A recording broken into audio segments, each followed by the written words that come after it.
ஹ்ரீம்.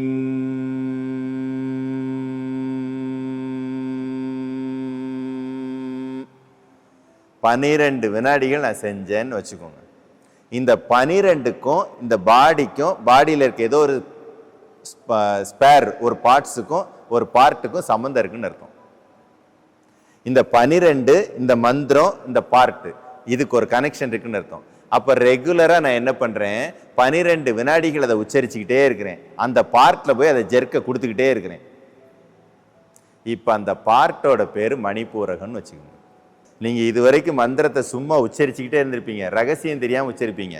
இப்ப நான் சொல்றேன், ஹ்ரீம்ங்கிற மந்திரத்தை எடுக்கிறேன், 12 வினாடிகள் உச்சரிக்கிறேன்.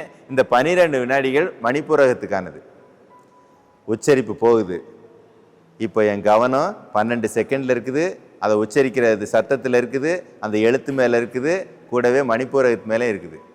இப்போ என்னோட உணர்வு பூரா எங்கே போய் நிற்கிது? என்னோட அதிர்வு, நான் உருவாக்குன அறிவியல் பூரா எங்கே போய் நிற்கிது? மணிப்பூரகத்தில் நிற்கிது.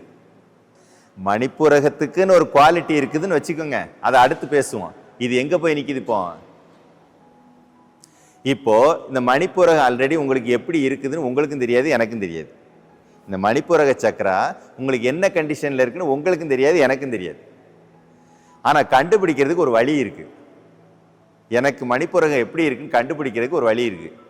என்னன்னு சொல்லட்டுமா? 1, தொடர்ந்து கடன்களை பத்தியே பேசிக்கிட்டும் யோசிக்கிட்டும் இருப்போம். பாருங்க, பணம் சம்பாதிக்கிறத பத்தி, சேவ் பண்ணதை பத்தி யோசிக்க மாட்டோம். தொடர்ந்து கடன்களை பத்தியே என் மனசுல சிந்தனைகள் வந்துகிட்டே இருக்கும். மணிப்பூரகம் வீக்கா இருக்குன்னு அர்த்தம். பாயிண்ட் 1. என் ஃப்ரெண்ட்ஸ், என் கூட சொந்தக்காரங்க ஃப்ரெண்ட்ஸ் எல்லாம் இருப்பாங்கல்ல, இவங்க என் கூட பேசும்போதெல்லாம் அவன் பிரச்சனையை பத்தி சொல்லிக்கிட்டு இருப்பான், அவன் கடனை பத்தி சொல்லிக்கிட்டு இருப்பான், அவனோட சங்கடங்களை பத்தி சொல்லிக்கிட்டே இருப்பான். இல்லைன்னா என்கிட்ட பணம் வாங்கிட்டு போய் ஏமாத்திட்டு ஓடி போயிடுவான். நாளைக்கு தர்றேன்னு வாங்குவான், அவன் வேற யார்கிட்ட வாங்கினா கூட உடனே கொடுத்துருவான். உங்ககிட்ட வாங்கினா மட்டும் உடனே தரமாட்டான். நாளைக்கு தர்றேன்னு 100 ரூபாய் வாங்குறது, அவன் உண்மையிலேயே 100 ரூபாய் நாளைக்கு கொடுக்குற அளவுக்கு கெப்பாசிட்டி உள்ள ஒருத்தனா இருப்பான்.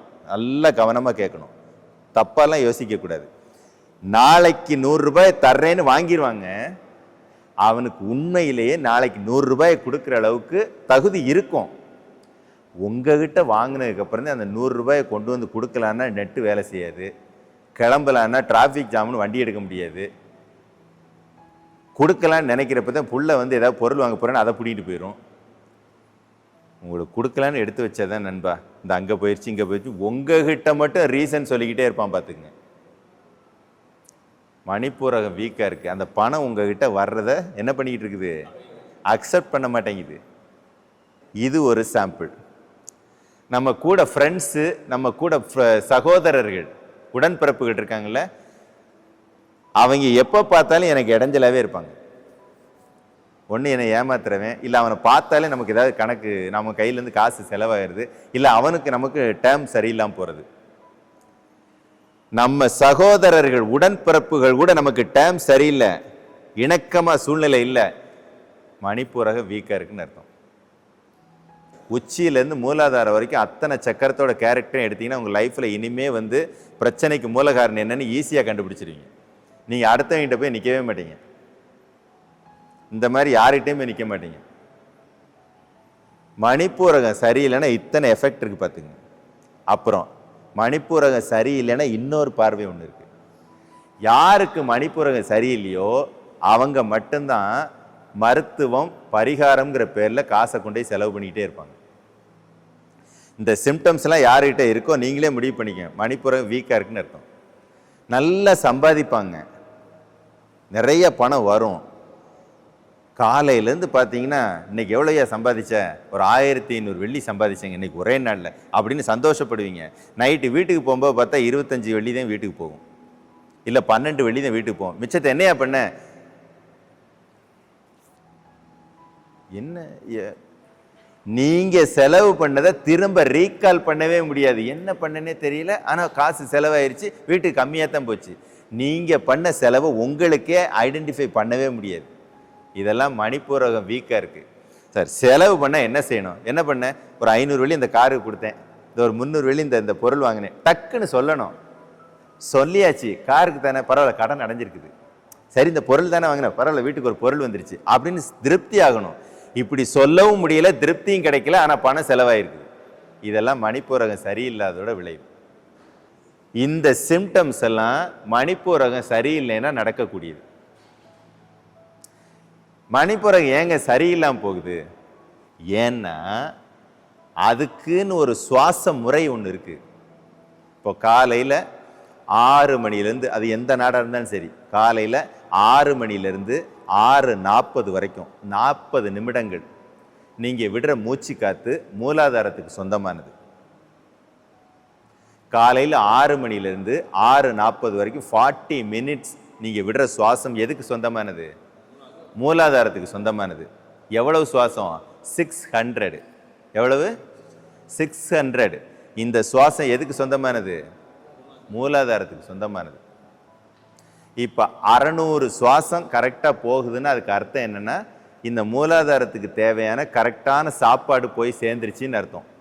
சாப்பாடு கிடைச்சிருச்சுன்னா அவர் என்ன பண்ணுவார்?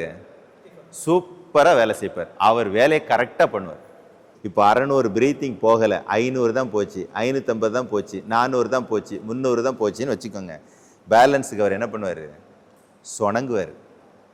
6:40 8 மணி வரைக்கும், 8 மணிலேருந்து 11:30 மணி வரைக்கும், இந்த 8 மணிலேருந்து 11:30 மணி வரைக்கும் 3000 சுவாசம் மணிப்பூரகத்துக்கு போகணும். அது போகலைன்னு வச்சுக்கோங்க, அவர் இப்படித்தான் சொணங்குவார்.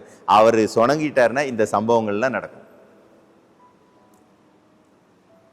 இந்த மாதிரி சுவாசம் சரியாக போனால் மட்டும்தான் அந்தந்த சக்கரா நல்லா இருக்கும். அந்தந்த சக்கரா நல்லா இருந்தால் தான் அந்த சக்கராவோட பலன்களை லைஃப்பில் பார்க்க முடியும். இப்போ 12 வினாடிகள் அப்படிங்கிறது மணிப்பூரகத்துக்கு. இந்த மணிப்பூரகத்துக்கு நான் உபயோகப்படுத்தின பீஜம் என்னது? ஹ்ரீம். இந்த ஹ்ரீம்ங்கிற பீஜத்துக்கு மாயா பீஜம், சக்தி பீஜம், புவனேஸ்வரி பீஜம், சிந்தாமணி பீஜம்லாம் அதுக்கு ஒரு அர்த்தம் இருக்குது. இந்த சிந்தாமணி பீஜம் அதை நான் கொண்டு போய் சேர்த்த இடம் மணிப்பூரகத்துக்கு உண்டான கால அளவு. இப்போ என் மனமும் மணிப்பூரகத்துக்கு உண்டான கால அளவும் பீஜமும் எங்கே போய் அஃபெக்ட் ஆகி நிற்கிது? மணிப்பூரகத்து. இப்போ என்ன நடக்கும்னா, மணிப்பூரகத்தில் மிராக்கிள் வந்து வெளியாக ஆரம்பிக்கும். ஏன்னா உங்கள் ஃபோக்கஸ் எங்கே இருக்குது?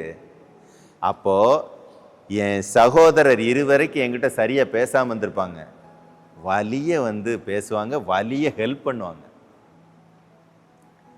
என் ஃப்ரெண்ட்ஸ் இது வரைக்கும் எனக்கு யூஸ்லெஸ்ஸாக இருந்திருப்பாங்க, உங்களுக்கு ஒரு நஷ்டத்தை உங்கள் கண்ணு முன்னாலேயோ உங்களுக்கு கண்ணுக்கு பின்னாலேயோ உங்கள் நஷ்டத்தை தடுக்கிறவங்களாக மாறுவாங்க. ரொம்ப புரிகிற மாதிரினா, ஒரு ஹோட்டலில் போய் சாப்பிட்லான்னு போகிறீங்க, இது வரைக்கும் நீங்கள் தாங்க காசு கொடுத்தே பழகிருக்கீங்க, அன்னைக்கு ஆச்சரியமாக உங்கள் ஃப்ரெண்ட்ஸ் உங்கள் கையை தட்டி விட்டு அவர் காசு கொடுத்து உங்களுக்கு 10 ரூபா சேவ் பண்ணுவார். இது நல்லானதுக்கப்புறம் பார்த்தீங்கன்னா மேக்சிமம் உங்களோட பழகிறவங்க இல்லை உங்கள் வாயிலேருந்து இந்த கடன் அடையணும், கடன்னால ஒரே பிரச்சனை, இந்த வார்த்தையெல்லாம் வராது. அதுக்கு தகுந்த மாதிரி சூழ்நிலை மாறி இருக்கும். உங்கள் வாயிலேருந்தே எப்படி பரவாயில்ல, அது இப்போ ஒன்றும் பெரிய டிஸ்டர்ப் ஆகலை, பரவாயில்ல போகிற மாதிரி இருக்குது அப்படின்னு வார்த்தை கூட மாறி போயிடும்.